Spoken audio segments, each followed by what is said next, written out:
Dans le cadre de la journée de l'innovation juridique et numérique, Regard croisé Bénin et Bordeaux ayant rassemblé des avocats du Bénin et de la France à l'hôtel Golden Tulip ce mercredi 20 novembre 2019, plusieurs applications sont développées et présentées pour une transition numérique de la fonction de l'avocat. Le baromètre, dans son utilisation, facilite la productivité des avocats.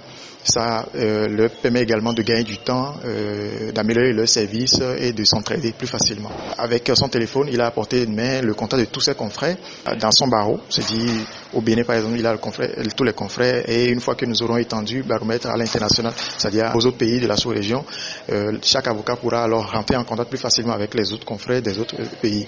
Il pourra également avoir à portée de main dans son téléphone la liste de tous ses clients. Il peut enregistrer chaque client, créer des dossiers, faire des rapports, partager avec des confrères qui ont des intérêts sur le même client avec lui, des informations. Cette transition s'avère très importante à cette ère du numérique. Vous savez, les avocats sont dans un monde globalisé où l'information a besoin de circuler en temps et en heure.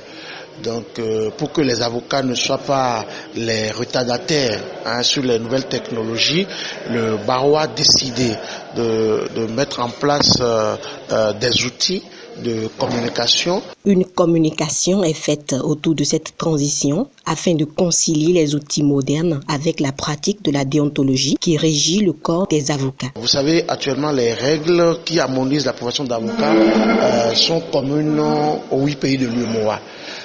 Et puis, il y a une polémique. Quelle est la frontière entre la communication fonctionnelle et la publicité personnelle de l'avocat? Donc, il faudrait qu'en utilisant les outils, les nouvelles technologies, les avocats ne tombent pas dans les travers par rapport aux règles déontologiques. Donc, comment concilier les outils modernes avec les pratiques des règles déontologiques?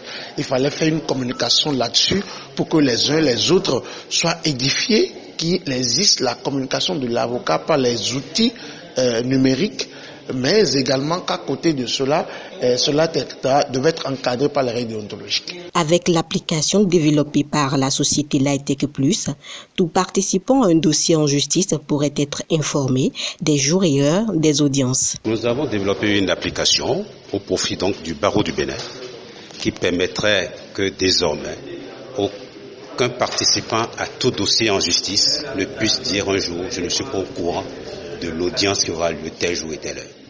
Le numérique avance ainsi à grands pas au Bénin.